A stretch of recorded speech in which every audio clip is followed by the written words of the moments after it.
આજે આપણે બનાવીશું પુલાવ છે ને મસ્ત પુલાવ સરસ તો ચલો બનાવીએ। આપણે એક બાઉલમાં ભાતના ચોખાને આ રીતે જેટલા ઉપયોગમાં લેવાના હોય એટલા લઈશું પુલાવ બનાવવા માટે અને એમાં 15 મિનિટ એને આપણે પલાળી અને મૂકી દઈશું।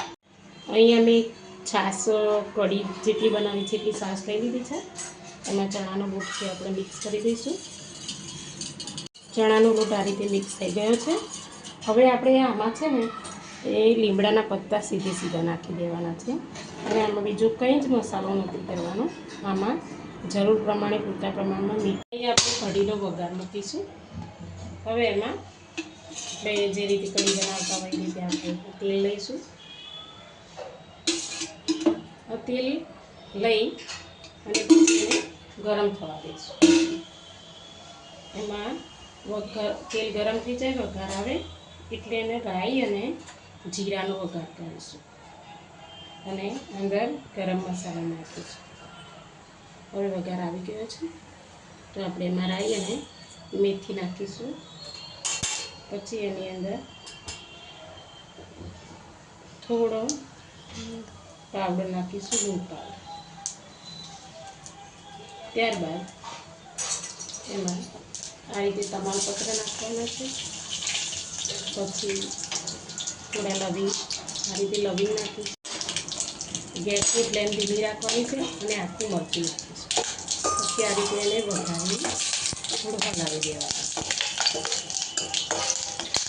હવે વઘાર આવી જાય એના પછી એની અંદર આપણે આ જે શાક રેડવાનું છે આપણે જે વેસનથી બનાવી હતી આપણે વ્હાઈટ કઢી બનાવવાની છે પુલાવની એટલે એમાં કોઈ પણ જાતના હળદર કે એવું મસાલા નાખવાના નથી। એનો વઘાર થઈ જાય એના પછી એમાં 1 ચમચી આપણે ખાંડ નાખીશું। કઢીના આ રીતે ઉકળવા દેવાની છે। ઉકળી જાય પછી એનું જોઈ લેવાનું આટલી થિકનેસવાળી કઢી બનાવવાની છે અને હવે એની સ્મેલ સરસ આવવા લાગી છે। હવે આપણે છીએ એમાં દાણા એડ કરીશું। દાણા એડ કરી અને પછી સરસ મજાની કઢીને હલાવી દઈશું। 1 મિનિટ રહેવા દઈ અને પછી એના ઉપર આપણે ઢાંકી દઈશું। જો કઢી સરસ મજાની તૈયાર છે।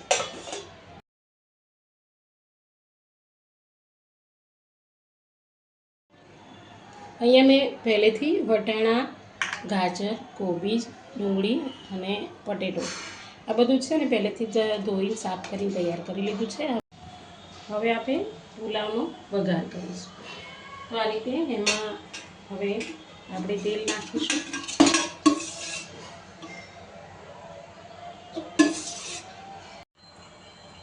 આ રીતે પ્રમાણસર તેલ લઈ લઈશું એના પછી એને વઘારને થવા દઈએ। તેલ ગરમ થઈ ગયું છે। હવે આમાં રાઈ અને જીરાથી વઘાર કરીશું। આપણે એમાં થોડી હિંગ નાખીશું। ત્યારબાદ એમાં આ બાદીઓ થોડાક 4-5 જેવા લવિંગ અને તમાલપત્ર નાખી અને એને થોડું થવા દઈશું સાંતળી લઈએ। ત્યારબાદ એમાં આ ડુંગળી કાપીને નાખી દેવાની છે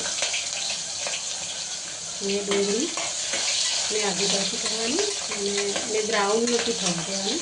બસ આ રીતે થઈ જાય એટલે એમાં આદુ મરચાંની પેસ્ટ લસણ અને લીમડો નાખીશું। ત્યારબાદ એને કરવા દઈશું। જુઓ કે આ રીતે ડુંગળીને આટલી જ પકાવવાની છે। પછી એમાં અંદર આપણે વટાણા પછી આ રીતે બધું શાકભાજી એડ કરી દઈશું। જે આપણે સાંભળીને રાખેલું છે અને અત્યારે શિયાળો ચાલે છે એટલે બીજા શાકભાજી આપણે આપણા પ્રમાણમાં લઈ શકીએ છીએ અને એને એકલા તેલમાં પહેલાં સાંતળી દઈશું। કશ્મીરી મરચું વાપરીશું। પ્રમાણસર હળદર નાખીશું। પ્રમાણસર ધાણા જીરું નાખીશું। સ્વાદ પ્રમાણે મીઠું એડ કરીશું। આ મસાલાને બરાબર મિક્સ કરી લઈશું। અહીંયા જોઈએ તો બરાબર સરસ સ્મેલ આવવા લાગી છે પુલાવની અને આ રીતે એને હલાવવાનું છે અને આવી એની થિકનેસ થઈ જાય પછી એની અંદર આપણે ગરમ મસાલો અને ભાજી પાઉનો થોડો મસાલો નાખીશું। અહીંયા આટલો ગરમ મસાલો આપણા ઘરમાં જે વાપરતા હોય ભાજીપાવનો મસાલો પણ આ રીતે નાખવાનો છે અને આ રીતે આપણે સરસ હલાવી દઈશું. સરસ સ્મેલ આવી રહી છે એ એમાં એડ કરી દઈશું. પછી એને બરાબર મિક્સ કરી દઈશું. સરસ આ રીતે પુલાવ તૈયાર થઈ ગયો છે. હવે એની અંદર 1 ગ્લાસ પાણી રેડવાનું છે અને 3 સીટી વગાડીશું. પછી પુલાવ સરસ તૈયાર થઈ જશે. આ રીતે એને પાણી રેડી અને પછી બરાબર હલાવી દઈશું. લીલા ધાણા પણ એડ કરી દઈશું. આ રીતે ઉકળી જાય પછી એને ઢાંકણથી રાખી અને 3 સીટી વગાડી દેવાની છે અને ગેસ મીડિયમ રાખવાનો છે. જો સરસ મજાનો પુલાવ તૈયાર થઈ ગયો છે. સરસ. તો આ રીતે આપણે મસ્ત પુલાવ ગરમા ગરમ તૈયાર થઈ ગયો છે.